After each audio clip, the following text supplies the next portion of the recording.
I'm still big. What's going on? Hello, everyone. Welcome. As we wait for everyone to come on, it's Thursday. And of course, I'm here with my co-host, Dan. I can actually say co-host now. Yeah, now it's officially co-host. It's been, this is our third show? This is our third show together, yes. Third show. And the very first one with a guest. Yeah. And I'm excited about it. This guest is somebody I've known through Facebook. It's that internet life where you know so many people, but you don't really know them. But he's fun. I love following his page. I'm on his page on Facebook, and he's really funny. He's definitely rough around the edges, but that's what makes him great. And he's known as the Atlanta tough guy, so works out. So just to be clear, I didn't find this guest. You did. This is all you. Yep. Which I was very excited when you sent me those messages. So, yeah. Yeah, I was thinking of people I know that have been in acting and in or writing books and stuff, and I saw Tim on there, and I thought he's such an interesting person. I love reading his posts. He's got a great history, so I thought he'd be fun. So I just went online. So right now I'm going on here and sharing this and tagging a few people that I know who watch it. So if anybody else watching this, tag it, share it, like it, let everybody know about it. Yes. Not only are we live on Facebook, but we're also live on YouTube as well.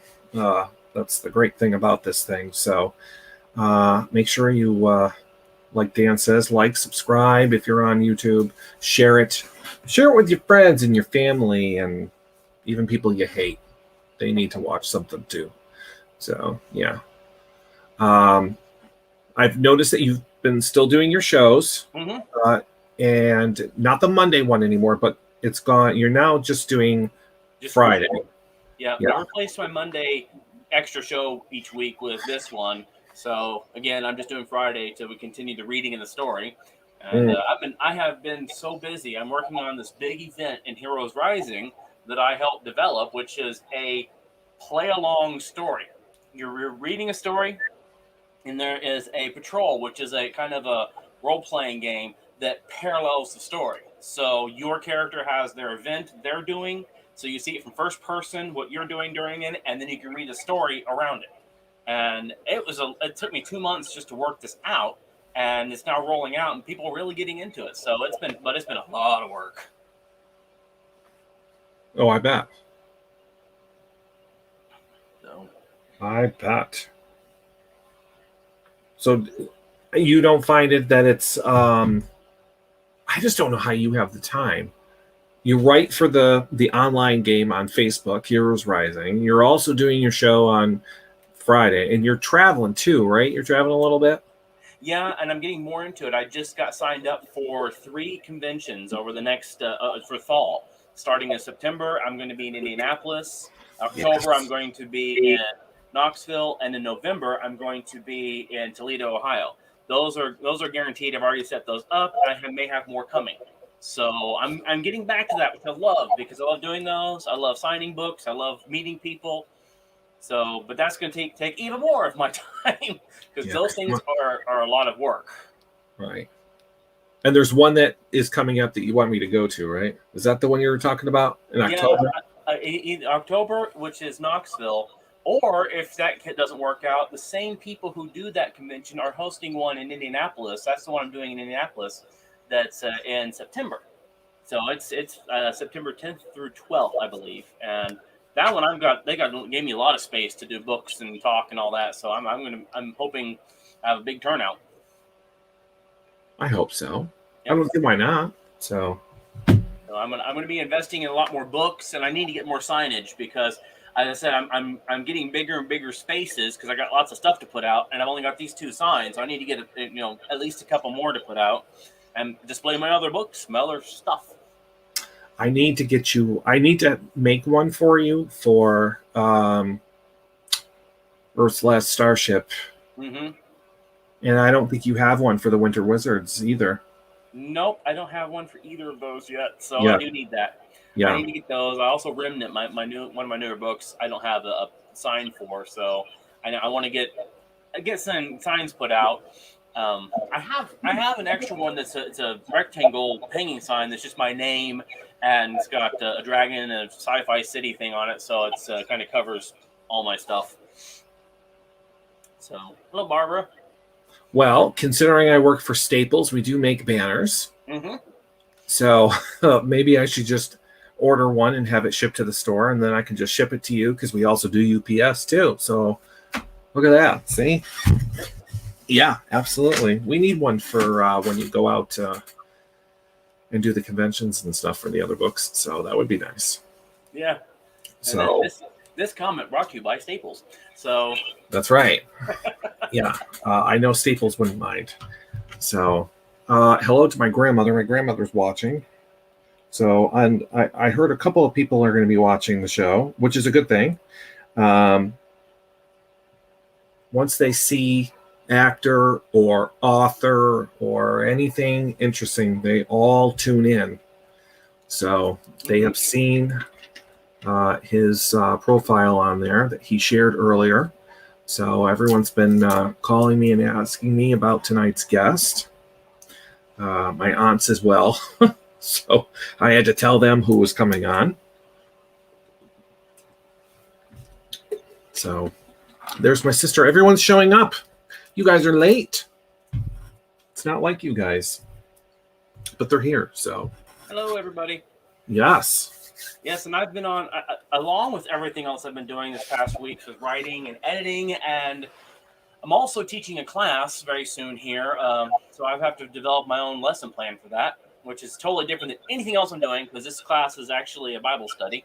Outside of that, I've been, Brian hopefully is happy with this. I've been tagging people I know or kind of know and trying to see who would be interested in being guests on here. So we have some, hopefully, I'm not going to spoil anything, but I do want to say we do have a very hopeful guest. I was really excited to get a hold of because I knew Brian would be even extra excited for. And so we're still working that one out. And I'm trying to find a few more of my book friends who are bigger names who I'm going to try and get on here. But it's always, it's a little uphill battle sometimes because just like me, they're all busy. Yes. Yeah. Or there are certain things that they can't talk about yet. Yeah. Or, they work for a certain company, like you were saying earlier, if they're working with Disney, they have to be careful of what they say. So yeah, it's hard. Yeah. But it's fine. There's nothing wrong with this, but like with working with Disney, I've had a few people I know who are like this, who work for companies, and you contact them like, oh, sure, I'd love to do it, but I need to get approval from this and this and this and this. And I mean, I understand it. It's part of their life and their work, and the company wants to be in control of the publicity. Even if it's a tiny show or big show, it doesn't matter. But right. that leaves us sitting there going, okay, we'll wait until we get back from you next year. Because that's not exactly on the top priority list for Disney to worry about this. Yeah, I know it. Yeah, I know it. Welcome, Mark. Hello, Mark. Here I am. There you are, Mark. Welcome to my aunt. My aunt is watching. So everyone's curious to see who Tim is. And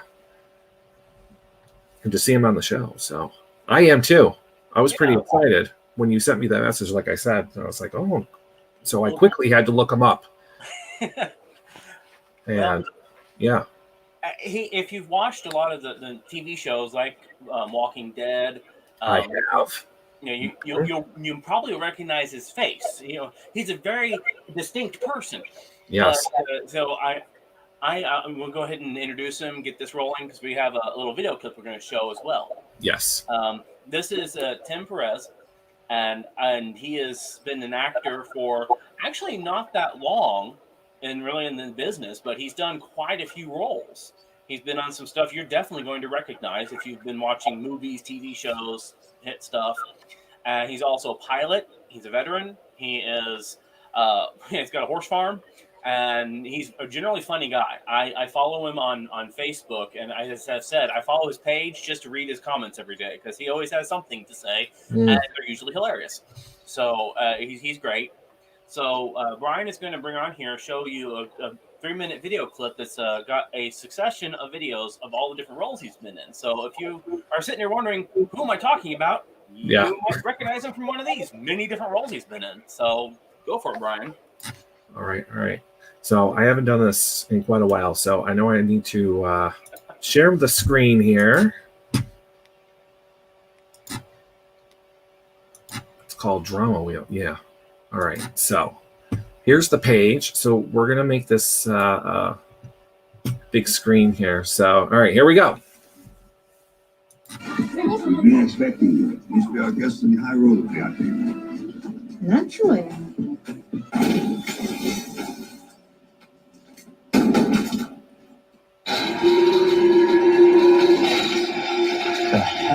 Hey! Your brother wanted us to set ourselves apart from other tribes. Reclaim the old ways. I know that. Who's the matter? I need to talk to you. Some manner upon you. Whoa. Can I help you? We're looking for Jason Coogan. And who are you exactly? Friends. You don't look very friendly. Do you have a business card? Okay. Why don't you leave your number in my mailbox? And if I happen to run into Mr. Coogan, I will see that he gets it. Okay? Bye now. Oh. Just tell Coogan we have some therapeutic advice for him. He's got 24 hours to make good or things will get real bad. Have a nice night. Can you hear me, Jesus? I hear you, Sea-Dog. Don't got no answers. But as a wise man once said, it's a hard knock life for us. Can I help you? Yes. Are you Pastor Navarro? Yeah. I'm a doctor at Samaritan Hospital. We were there recently visiting a young man, Javier Menendez. I'm really sorry to bother you. Who is it? Did something happen? No, it's not common. Are you aware that Javier is involved with a gang? That's why I went to the hospital. Only place those guys listen to me. Yeah. Well, last night he was visited by another gang member. They were overheard discussing plans to attack a memorial service in Vine City, a revenge killing. I'm sorry. I don't get involved in those matters. Just listen to me, please. The people that they're attacking know what's coming. If Javier's friends go to Vine City, they're going to be killed. And how do you know all this? I'm sorry, I can't say, but I swear to you that it's true. Okay. I will speak to Javier.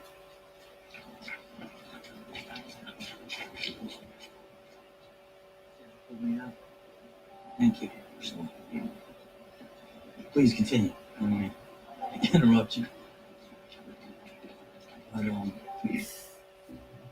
To partner with a bunch of red.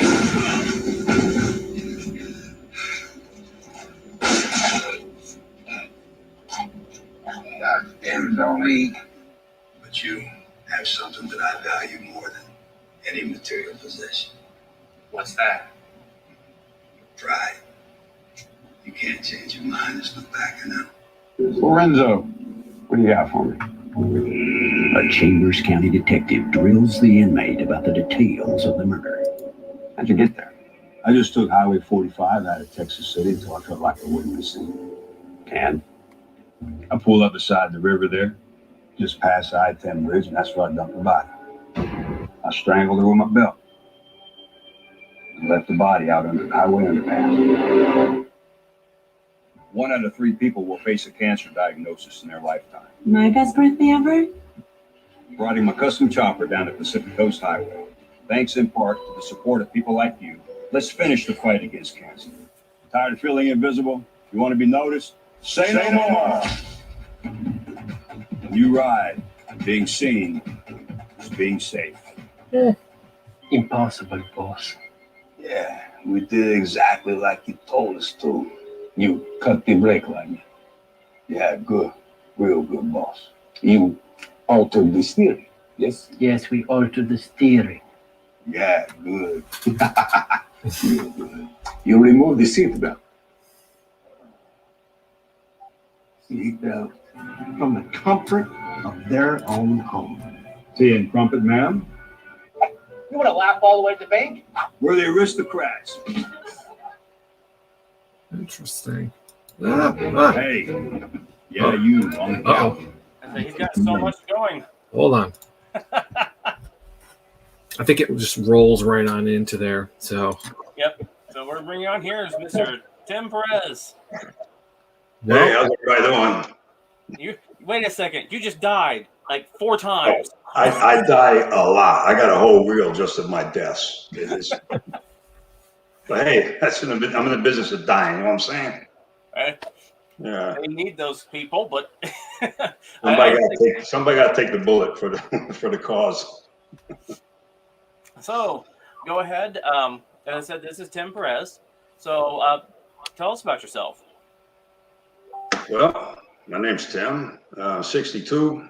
Been in Georgia for about 20 some years. If I hadn't come to Georgia, then I wouldn't have gotten into acting, which I happened to get into by accident. I'm a pilot, is what I do. I fly jets. And actually, I semi-retired from flying to act full-time for 10 years. And then about 4 years ago, I semi-retired from acting and went back to flying jets full-time. This year, I switched it again. I semi-retired from flying and getting back into acting full-time. So I've done probably 5 or 6 auditions here in the last month. So things are kind of starting to ramp back up. See what happens. I tend to do probably 60 to 70 auditions a year, and of those, anywhere from nothing to 5 or 6 projects will stick, something like that. But how I got into acting, one day I was flying. I was sitting at my flying job. I was sitting at my desk, and the guy I flew with, he came up and threw a newspaper on my desk. He said, "Here, why don't you look at that?" I looked at it, and it was an ad. They were looking for extras to be a prisoner in a Lifetime movie. So I called him up, and I said, "Hey, I'm interested in being a prisoner there." So I got hooked up with that production. That was my first extra role as background. From there, I got hooked up with those folks. So they would call me often to be that guy being arrested at the beginning of a show or something like that. And it was always a tough guy role. So they'd tell my agent, "Hey, we need a tough guy again. We need a tough guy again." And somebody put Atlanta to it, and that's how Atlanta Tough Guy came. So I started doing background extra work. And then from there, I rolled into independent stuff. And then from there, gain experience, gain a reel. And then I started getting on network TV shows and movies once I got my first agent. And I had agents all around the country, from Atlanta out to LA. And as you mentioned, we have a horse farm. We got the 13 horses we take care of here. Wow. So when you got into this, had you been in any kind of acting before, or in high school, college, anything that just immediately you already knew you were into this, or is it something totally new? I did drama in high school, 9th grade or 10th grade or something like that. Then I quit high school to join the military, so I didn't finish high school at that time. But no, other than that, it was a fluke. Not something I had even considered until I did that extra thing. And you know what, I can do this. And it takes a lot of work. It takes a lot of effort, a lot of networking, a lot of time.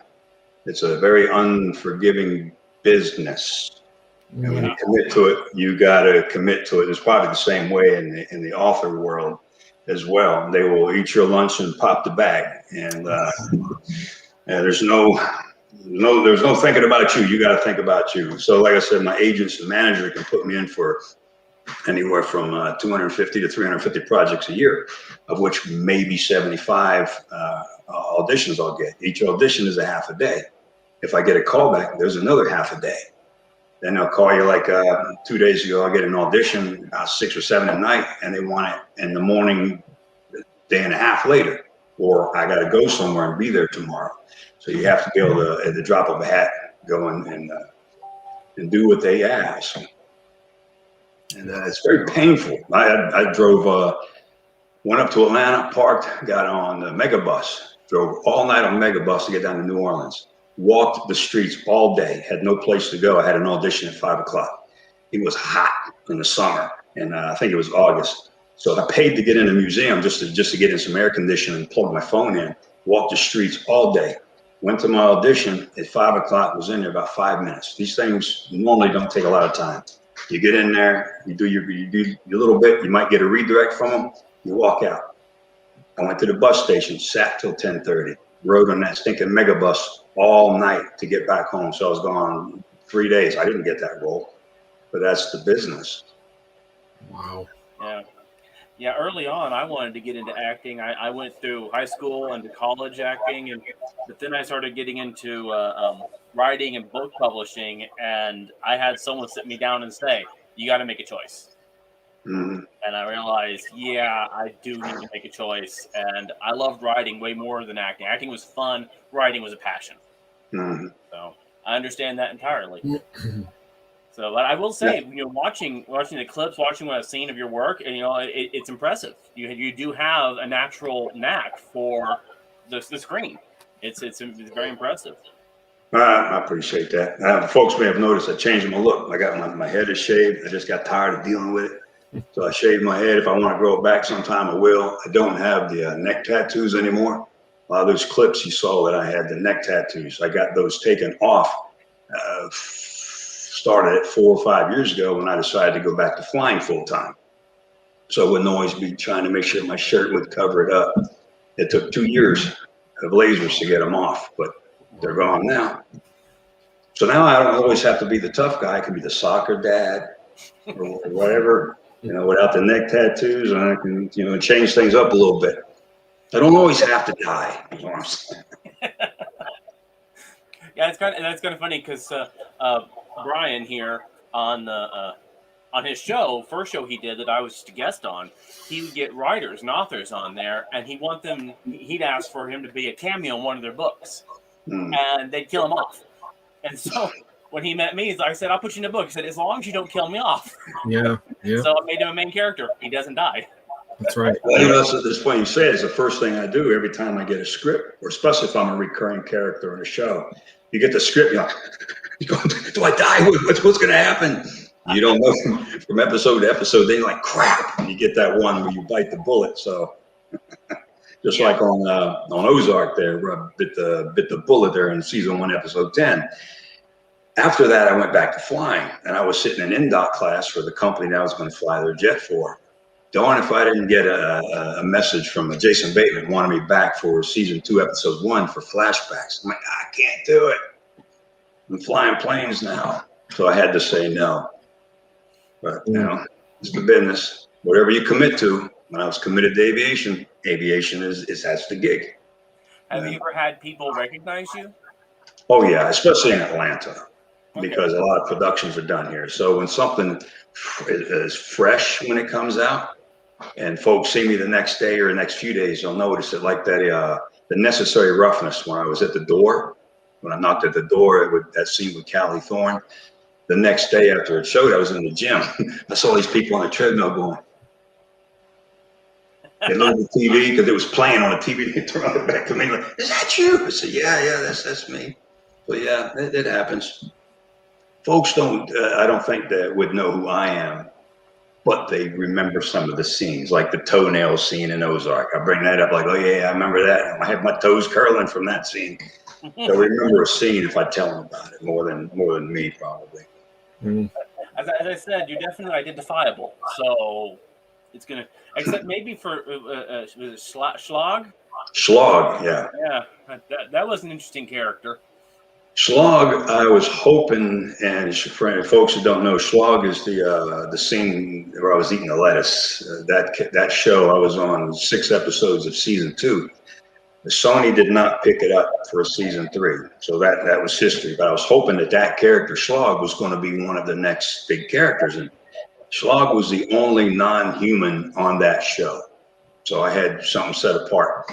But something unique that happened, if you notice, I had no lines in that scene there.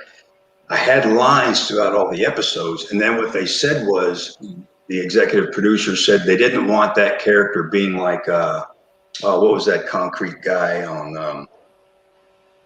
the superheroes back in the day? I can't remember what the heck. Yes, They said they didn't want people relating him to the thing, so they went through and edited out all the lines. I'm like, great. So now my character doesn't talk. But, they make decisions. Sometimes your whole role gets cut, whatever. It happens. Can't take it personal. Mm. Now, how did you get on Pitch Perfect?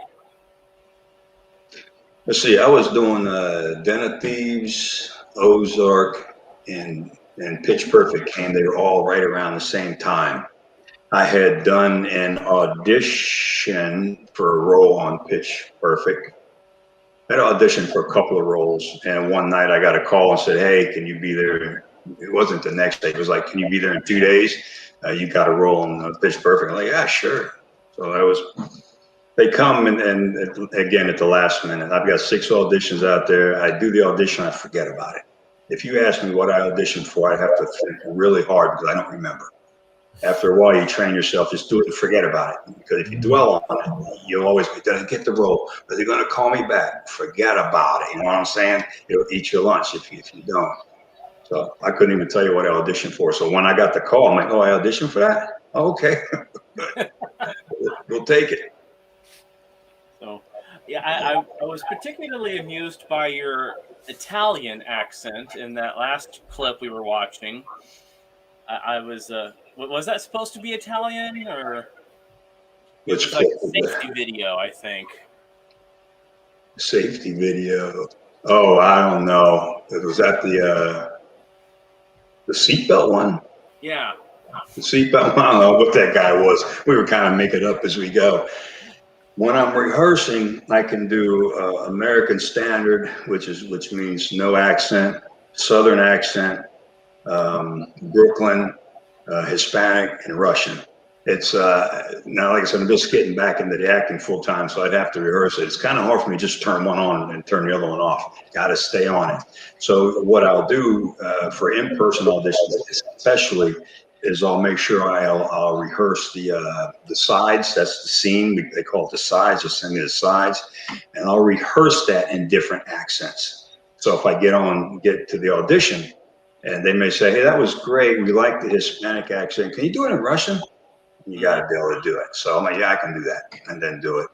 But it takes a little a little rehearsing to be able to switch from one to the other, just like that. That was one I actually was decent at in acting school was voice work, and the only thing that's one thing I've taken away from it because I do book readings now, and I'm decent with the voices. Oh, okay. I'm actually decent with was voice work. So, good. Brian, did you have anything you wanted to ask? We're gonna kind of let you just be quiet over there. I'm just watching. I'm enjoying along with everybody else. If anyone has any questions for Tim, don't be shy. We can see the comments come up. And we'll make sure to ask him the questions as they come up. But I'll try to make up an answer too. If I don't know, I'll make one. Yeah. I agree with that one alien character. I had wished that show had kind of kept going a little bit. Which one, Schlog? Yes. Yeah, I was sitting at dinner and cast dinner, and the executive producer on that one, he came up and we were sitting there. And he said, "Yeah, this year," he said, "Sony's pulling out all the stops. We're going raunchy. We're going this." And I was like, and I think that tanked it because that totally cornered the market. Mm-hmm. And after that, who could watch it? I don't know. So, for whatever reason, you know how they can be a very popular show and they just don't renew it. And you can have something that's garbage. You're like, how is this thing still on for 10 years? I don't know, but the way it works. Right. Absolutely. Is there anything that you pretty much auditioned for anything, or are there certain types of roles that you don't want to do? There are some that I won't do. I try to do stuff that I know my family could watch. It's kind of funny because I'll say to my wife, I'll say, "Hey, let's go watch this show, this TV show, this movie." She goes, "No, I don't want to. It's too violent." I'm like, "But I'm the one doing the violence, right?" But no, we're not watching it. But yeah, definitely no sex scenes, no nudity. I try not to be a cussing sailor. I don't mind throwing a word out every once in a while, but if the whole script and the whole size is nothing but F-bomb, this, and that, this makes no sense. And I'll decline the audition. I've declined a few other ones on the content. I just go, I don't want to be a part of that. I'll Right. decline. Most actors in the beginning, a lot of folks will want to do anything. They will jump. They'll say hi, whatever, because they want to get what they can get and they want to make an impression. And I almost fell for that, going for whatever. Then I finally got to a point, and it's very, very liberating when I get to the point and say, I don't friggin' care. I don't care if I get the role. I don't care if I get the audition. Right. So they don't worry about it. They still call me. They call me back. So I haven't burned any bridges by saying no. That's good. Oh. That's good. And if I did, I don't care. Kayla asks, how was it filming for The Walking Dead? How was it? Yeah. It was a fun. Most of the scenes, sets that I've been on has been fun. Now, The Walking Dead on that scene, I think that was season 8. I think it was episode 1 or 2. I'm not sure. The satellite area there. I don't watch the show. I don't get it, so I don't watch the show. But that show, we had a lot more lines. That was also cut down to just a couple lines. What happens is, let's say for an hour show, they may film, say, an hour and 15 minutes, hour and 20 minutes worth of tape. That's got to be cut to 40 minutes. So the editors have to get busy trying to not lose continuity in the show, but be able to take away anything they can. So we have more lines on that one. But when my character got shot with the arrow, I mean, I really died. I know how to die real well. And I hit the ground. I hit the ground hard. I had bruises on me. I just hit the ground. Folks came running up to me asking, are you okay? Okay. I'm like, yeah, why? Why not? I just died, so I'm supposed to be dead. So I hit the ground over and over and over and over for all the different takes we were doing and the rehearsals and changing the cameras. I was hurting for 2 days just hitting the ground. But but it was a lot of fun. It was very physical. Actually, that little scene was a little bit longer and was very physical getting through it. Mm-hmm. So my question is, I've seen you work with quite a few people. Has there been someone you particularly enjoyed working with who's bigger name, someone that you've been surprised to work with? Aquaman, Jason Momoa, and probably instead of picking a name, although I did him and I meant it, I prefer to pick a group of folks that are down to earth, that I don't care really who they are. How do they treat the extras? How do they treat the rest of the cast members? And how are they in person? Jason Momoa was truly 100% down to earth, cared about all the extras. He would be entertaining the background talent in between shoots, carrying them water, just trying to make sure everybody was taken care of. He just had a real down to earth personality. He didn't change behind the camera when the camera was off.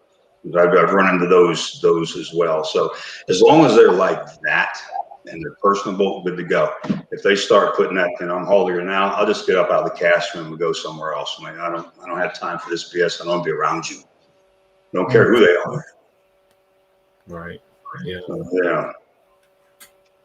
That's awesome. Yeah, I haven't had a chance to meet him.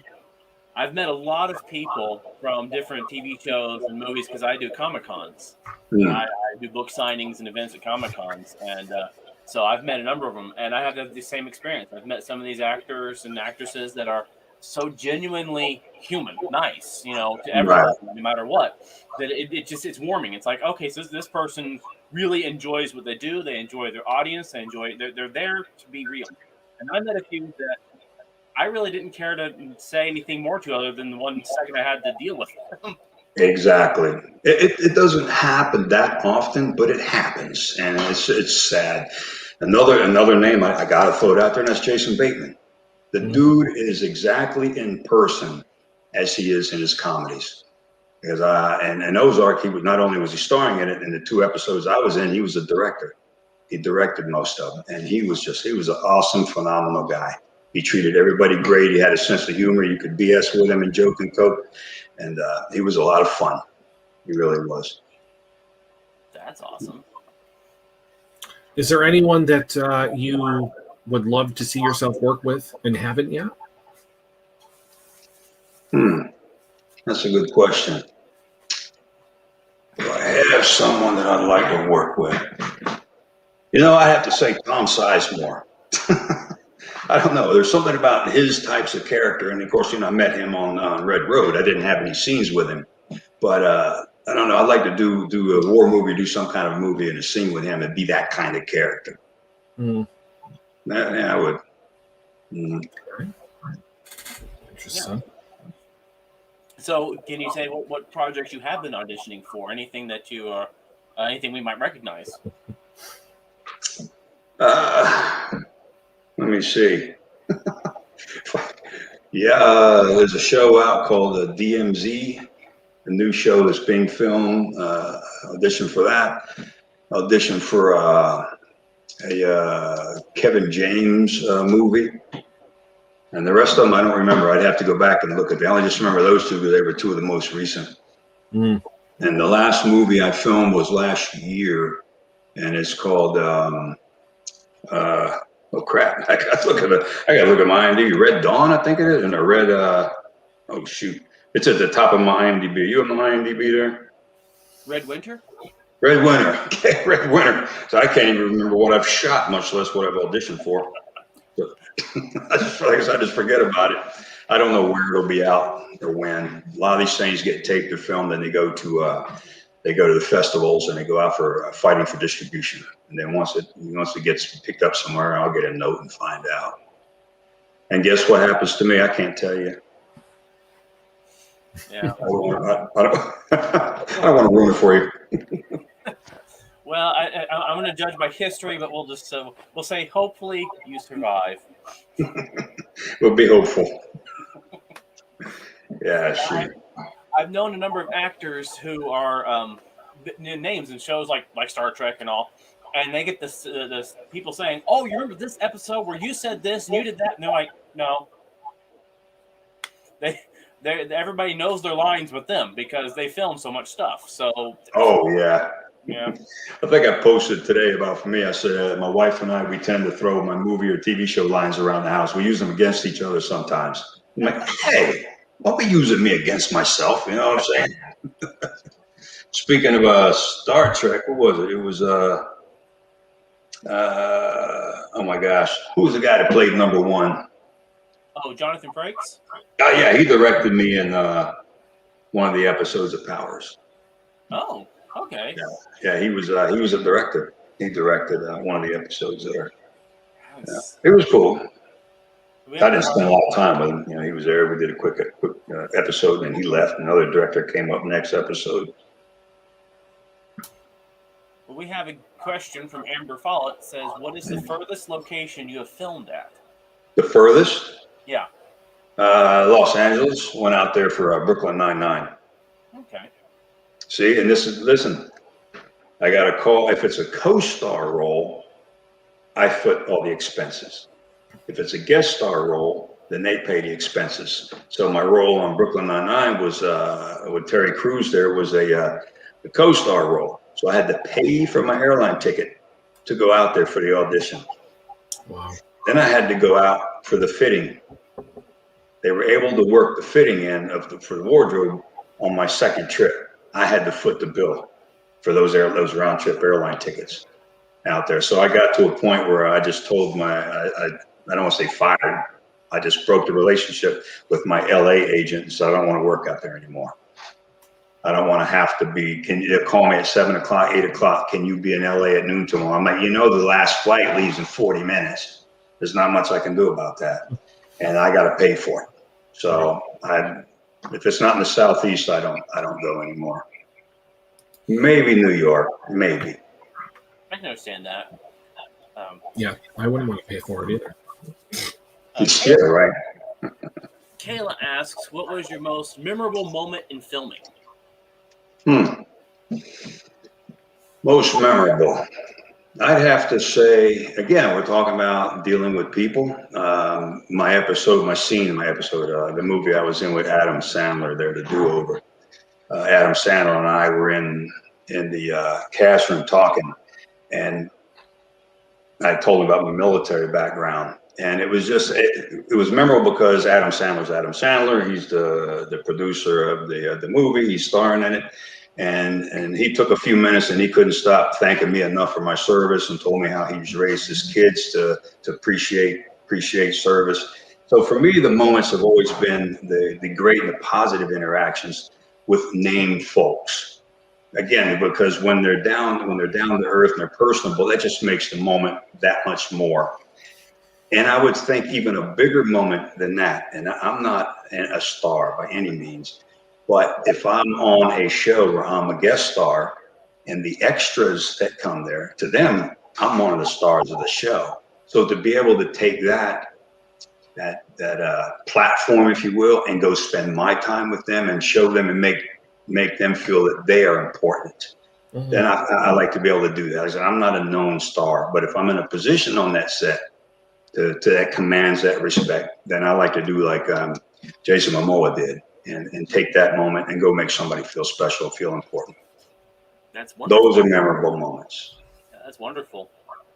Yeah, I when I meet people in the Comic Cons, celebrities, I like to talk to them like people, because they get sick all day of somebody walking up to them and calling them by their character name and talking about their show. And I'm like, I asked them, I say, that's what you do. I found out like Kevin Sorbo, who's become a friend of mine, he loves to go golfing. And so nobody there had mentioned that. And he said, yeah, I love golfing. And we were in Knoxville time. And I said, oh, well, I have friends who golf over here and do this. And he's like, oh, where? He started writing things down because if he had time, he was going to run and do that. He was so surprised. I'd ask him about that. And it's funny how you just mentioned about character names. Everybody know Emmanuel Lewis? Played Webster on TV. Yeah. Yeah, he's a good friend of mine. Matter of fact, we just went out to lunch yesterday. So we're sitting in the restaurant. We were in Longhorns, and somebody recognized him. And what do you think they called him? Webster. It's Webster. Yeah, okay. He rolled with it. He's a great guy. He's one of those very personable. Waitress comes up, asks them their name, how are they doing, introduces himself. He's a very down to earth, very personable person. But again, same thing. Called him by his character name. Yep. I see it all day long. And people are so good about it. They smile and they're very good with their fans. But you talk to them and like, yeah, but that's not my name. That's not my name. But they identify, and that's the line, I guess. They identify you as that person. When I did the scene there from Swamp Murders, somebody asked me the next day, why did you lie? Well, it really wasn't me lying. It was the character. But to them, it was, why did I lie? And they're grilling me on why I was the way I was. I'm like, it's a role. I'm just playing somebody. That's not me. But probably like professional wrestling, folks really get into it. And if they don't like a character, then they don't like that character, and it can get nasty. So let me tell you, that's one of my most entertaining things. I am not a big fan of pro wrestling. It's a neither here nor there. I have friends who love it, and that's great, but not me. When I go to these Comic Cons, because they put the authors and artists right next to all the wrestling stars, I get to meet these people, and they are so not the mean person on screen or whatever. And it's hilarious because people come up to him and treat him like they're afraid of them. I'm like, this guy's a pussycat. Okay, he's the nicest person in the world. That's why I was telling people before, I said, I love following your Facebook page because you're hilarious. When you say Atlanta Tough Guy, I'm like, don't read his Facebook comments. That won't come across that way. I'm always getting in trouble with my wife. Yeah, I know. I stick my foot in my mouth and a lot. It happens. But you mentioned professional wrestling. Back in, when was it? 86, 87. I tried out for the TWWF. Trans was one version of the WWF, and I made it, and I got into professional wrestling. And I signed the contract, and this guy for this organization, he opened his drawer, and at that time I was huge. I was a lot bigger. I was a power lifter, and of course at 62, I don't carry that size like I used to. he opened his drawer and he said, "You're big, but you got to get bigger." He said, "We got to get you on steroids, and you're going to get hurt a lot." And my wife at the time was second in the world drug-free bodybuilder, so she's drug-free. And I went home and told her, and she crossed her arms. She sat back. She said, "Well, I'll tell you right now."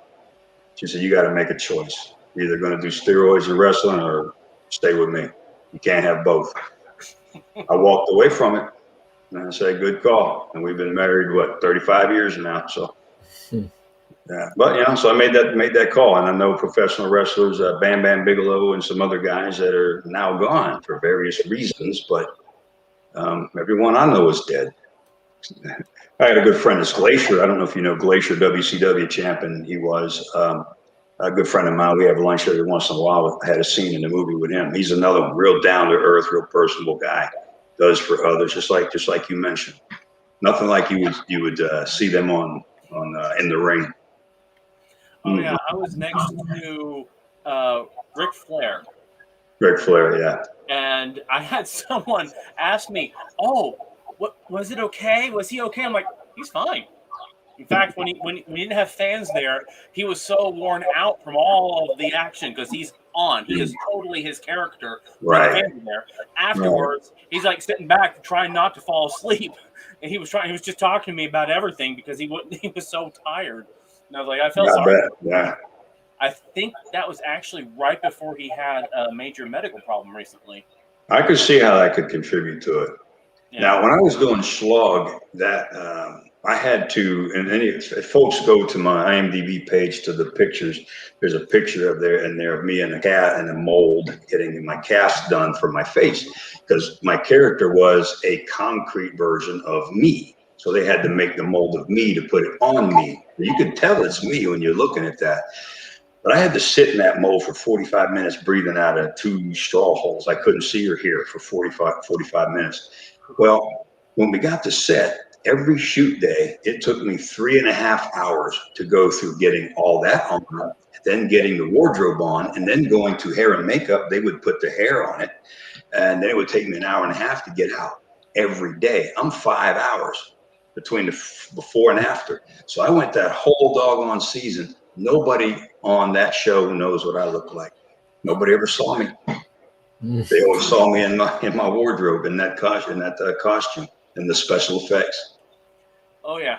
I have a lot of people I know who in Star Trek world that were like Armin Shimmerman, Renee Auberjonois, who played Ferengi and Odo and all. They are makeup from here up all over everything. So most of their cast members for the first few seasons didn't know what they looked like outside of their character. I was going to wonder about your character, Slog, how long it took to do that makeup. It must have been quite. And it itches and stuff. You start getting sweaty. So what they would do, because I had a muscle suit on too, even though at that time I was bigger, I still had a muscle suit. So in the winter, it was awesome because we're filming outside. I'm toasty inside there. Everybody else is freezing to death. And when we hit the summer months and we're filming, as soon as they hit cut, these guys would come over, rip my jacket off, lift that thing up, and had a fan blowing, trying to get the cold air going in my suit. Shoving drinks in my face so I didn't pass out and become a heat casualty. Where were you filming this? Atlanta. Oh, hot Atlanta. Ooh. Yeah, in the summer. Yeah. The winter was nice, but not so much the summer. Mm-mm. I used to go down there a lot. I did Japanese dance and music out of Gwinnett County. And so, I was down there a lot. And we were always doing festivals in the middle of the summer because it would always be outside. And I'm like, I am wearing 3 layers of Japanese makeup. I have all this hair on and 3 to 6 layers of kimono in Atlanta summer. Wow. No way. Yeah. And again, what you're just saying, you figure if you're filming a winter scene in the middle of summer. Yeah. And vice versa, it could be cold out, but it's supposed to be summer, so you're trying not to show your goose pimples and you're freezing out there, trying to look warm. Mm-hmm. Mm-hmm. Ow. Those are painful. Have you thought about doing any kind of autographs or anything, like doing a convention, like Comic-Con? Oh, yeah. It would just, my manager, I guess, would just have to get me set up with going, but never been invited. I tried to go. I was hoping Schlog was going to be able to go, and I would go as Schlog. That would have been cool. But just opportunity hasn't come up. But I'll give you some advice here because I do these things a lot, and I've come across a lot of actors who've had one, maybe two roles in Walking Dead or one show like that, and they set themselves up at these conventions. Hmm. So the convention reaches out to the A-list actors and the wrestlers and all that, but then they just have an open door for if your manager or yourself contacts them. And Okay. I know there's a lot of people out there who love this type of stuff. They love meeting anybody who's been in these shows. So it's an opportunity. My recommendation would be to find one like ones I love doing are medium. You have little bitty conventions, not worth your time. You have Dragon Con, which I know you know about Dragon Con there in Atlanta. Too big. But there's some middle range ones that I go to, like a Fanboy in Knoxville. That's good. You get a lot of people, you have a lot of guests, but it's not overwhelming and it's not underwhelming. Yeah, well, maybe you and I stay in touch with Facebook friends. Send me a note. Yeah, I'll send you some if info about that because, as I said, one I'm doing in Knoxville is October, so it's around the corner here, considerably. Some of the things I did do during shows, production would get out and ask me, will I do live tweeting or live whatever during shows? So I've done that. And I picked up a lot of followers on Facebook on my fan page, and we get friend requests from folks. So most of my friends are folks that were fans of some of the shows that they saw me in. So that was interesting. I don't remember between the two of us who it was that introduced me to you, because someone recommended you to me, and it was after I friended you on Facebook that I found out you'd been in all these shows and stuff, and I don't remember who it was between that we knew. I don't either. You know how that goes. I don't know. I don't know what I auditioned for yesterday, so I can't tell you.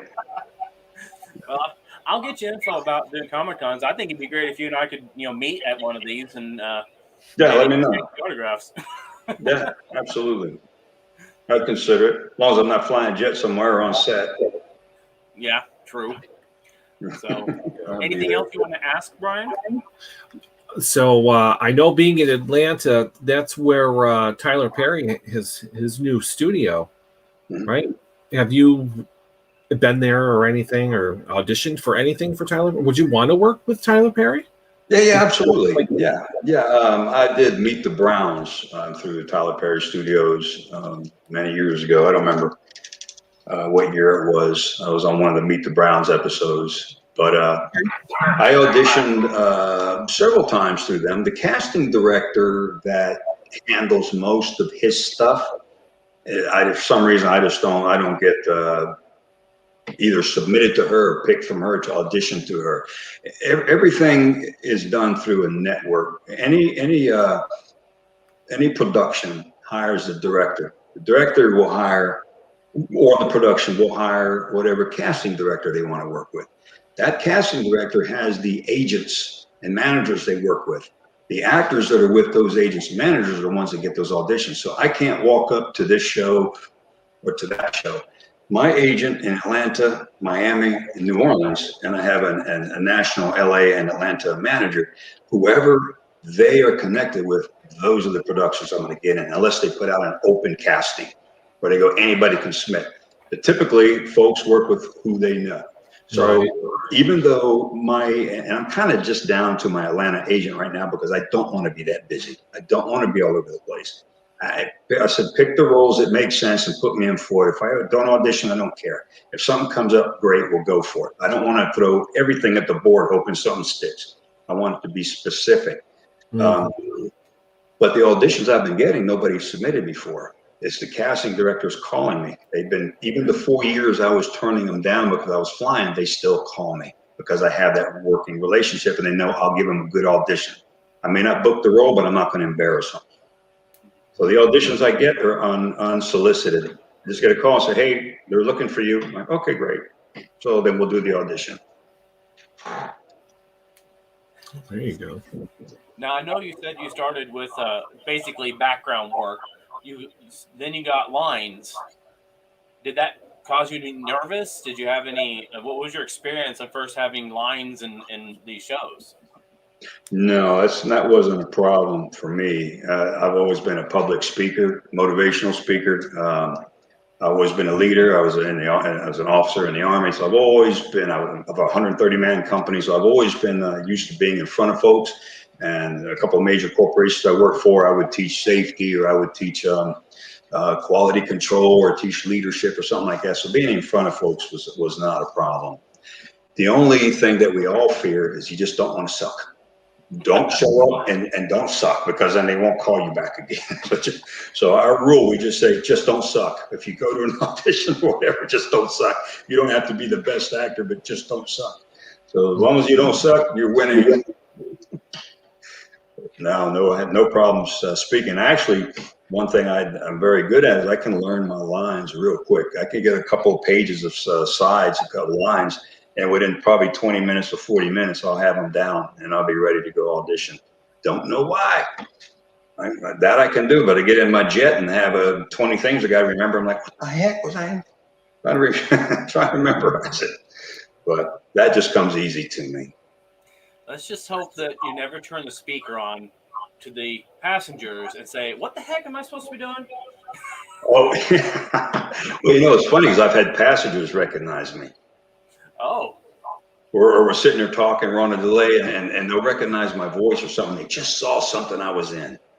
Because I'll have my pilot uniform on, so they don't really see they don't see all the tattoos and stuff, but they'll stare at me and they go, I know you from somewhere. And then I'll tell them, I just saw that last night. And then they get all excited. They're pilots, that guy from Ozark or that guy from whatever, Pitch Perfect. But, yeah, so that's happened. That's cool. What do you like better, movies or television? Whichever gives me the most work. No, actually, they're both great. I don't have a preference. Okay. Because when I get on set, there's no difference to me which one that I'm doing. It's the same thing. The thing about television, I guess I would prefer, are the potential for recurring roles. Well, yeah.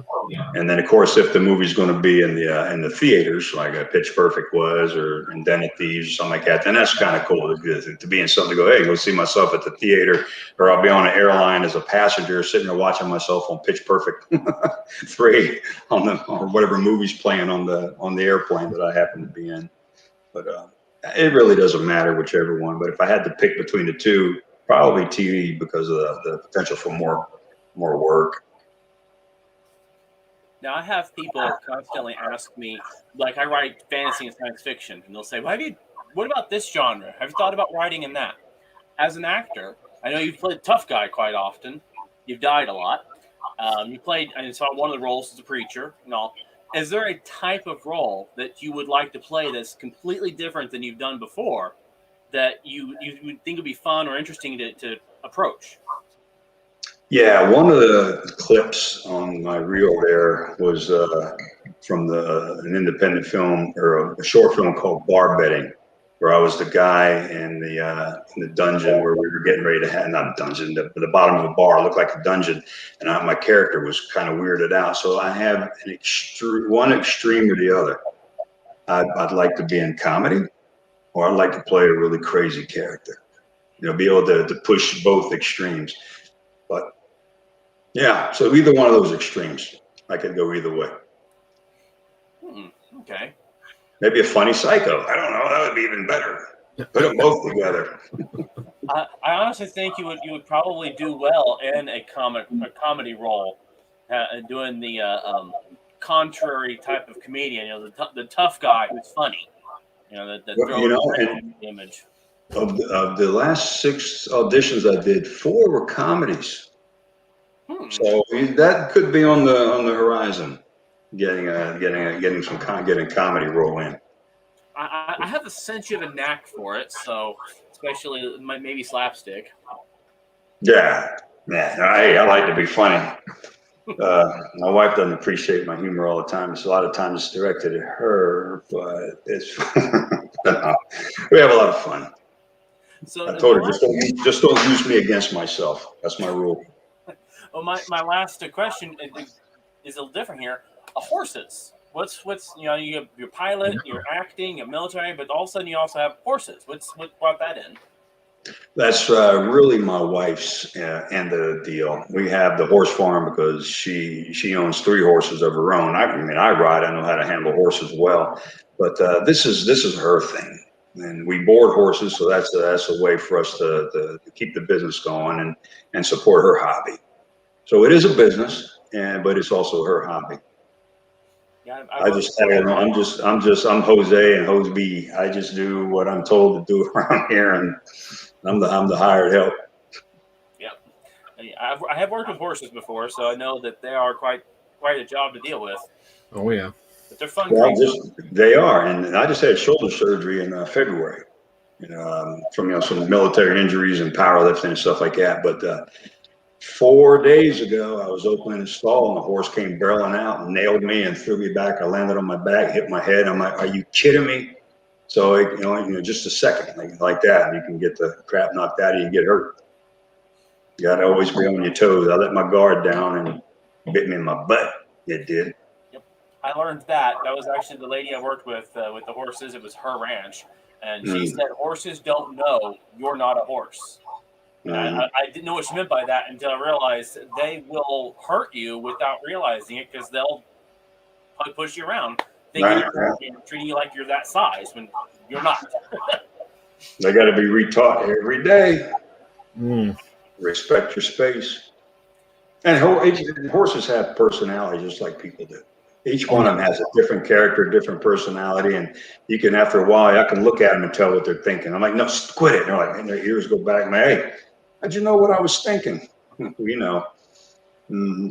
Yeah, we had a stud that was named Bold, and he knew he was desirable, and he was a card and a half, hilarious, stubborn, and I loved him to death. But oh my gosh, there were days I just wanted to take that horse and ride him off the sunset forever.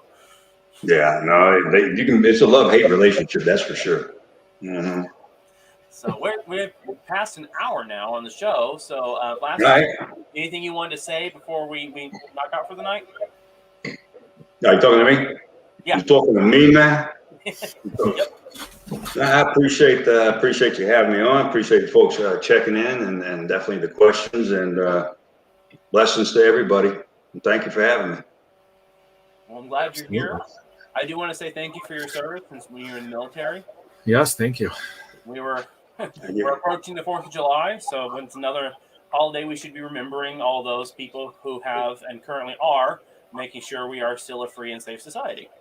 So thank you for being on here, Tim. I'm glad to have you here. It's been a fun interview.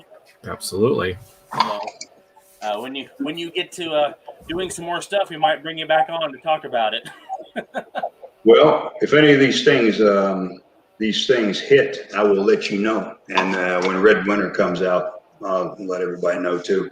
I'll be in the opening scenes of that movie. Okay. Well, let us know. We will definitely share that with the people on here. Yes, absolutely. And for those people who are watching, if you're watching this on a recording, if you have any questions or comments, go ahead and leave them on here, and we'll try and answer them. I might shoot them to Tim, see if he can't answer them.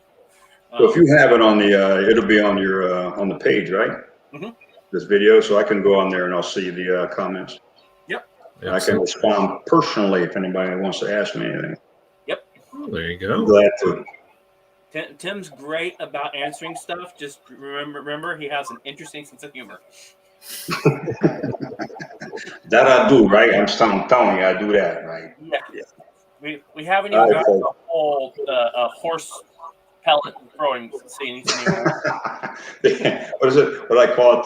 The horse turd poopy dung poop ball. That's right.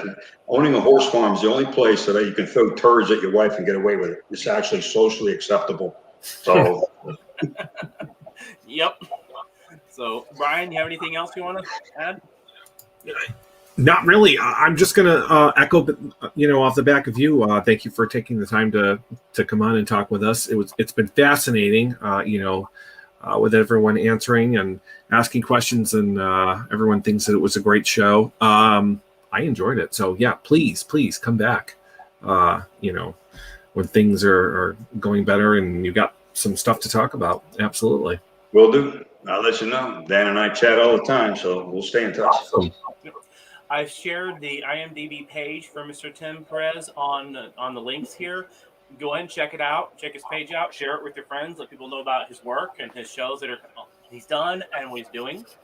So that's one thing I do know is that people who have the IMDb pages, they need people to go and visit them. They need people to share it and talk about it. So just like me, need people to be interested in review and talk about my books. Go check out his page. Yep, do that, please. Thank you. Yeah. So I think we'll say good night for Mr. Tim tonight, and All right.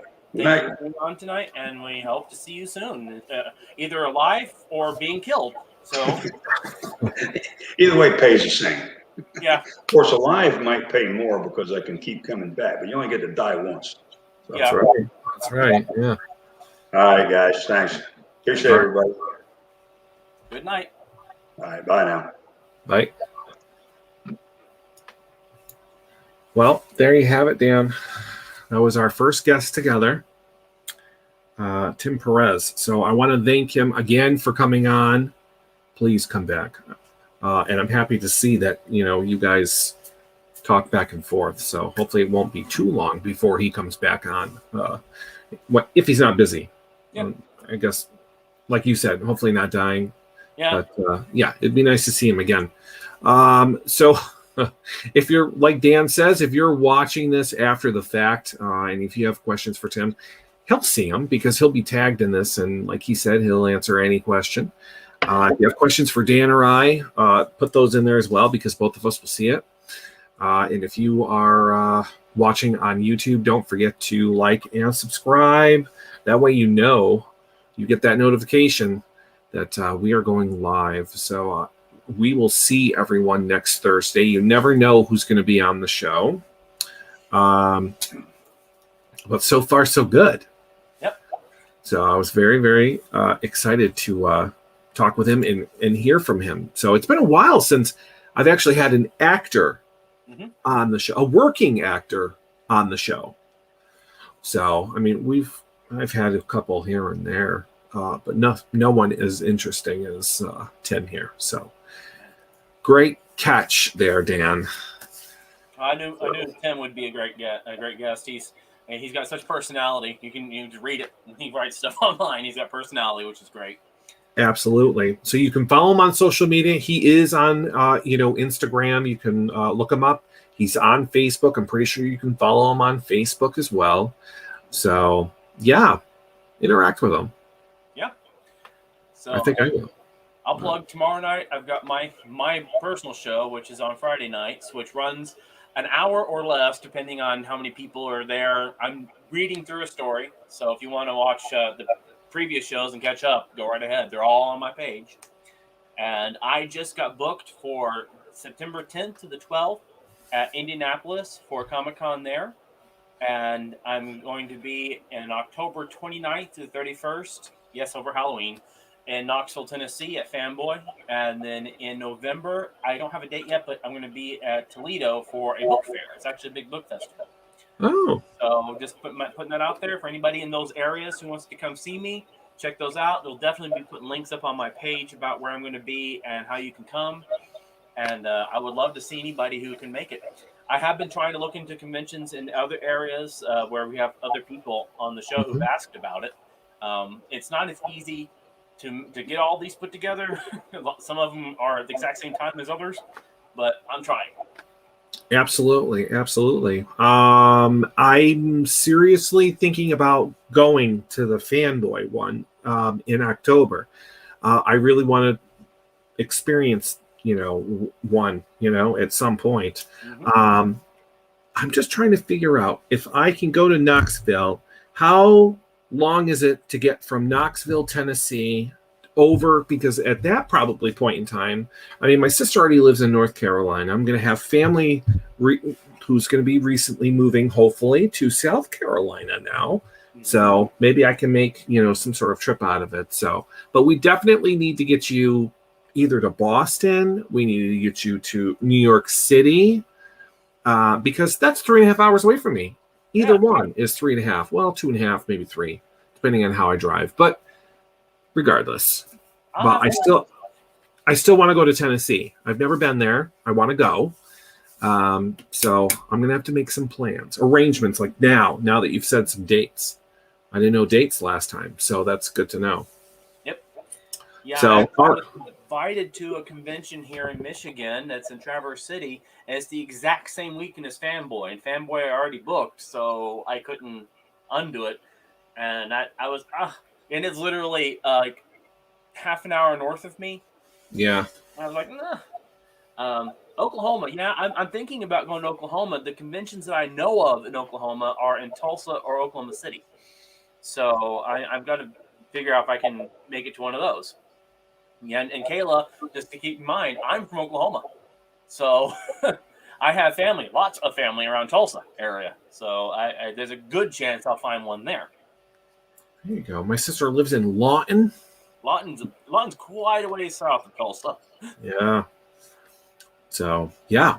Well, we'll see what happens. It would be nice to do some sort of like quick show or something from one of these conventions. I think that's pretty cool. And coming up next month, towards the end of July, I believe there's going to be a Thursday where our show, or the show, I should say, I'm going to be in Cape Cod.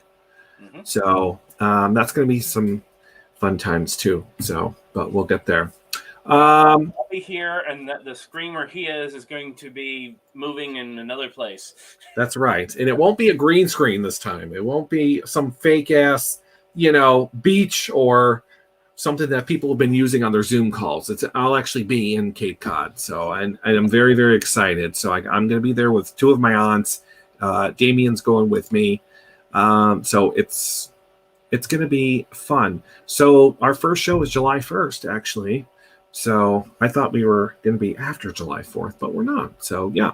So we're going to see everyone next Thursday right here, 8 o'clock. Don't forget tomorrow, Dan has his show at 9 p.m. So follow it and watch it. So that's pretty much it. So I hope everyone has a fantastic weekend. I hope you have a fantastic weekend. Thank you for coming on. Glad to be here. During the show. That's it. That's all I have left to say. Good night, everybody. Yes, good night. Thanks for watching. I always forget where the button is. Where's the button? Oh, no, I won't do it. All right, goodbye, everyone. I'll have to make a new one. Goodbye. Bye.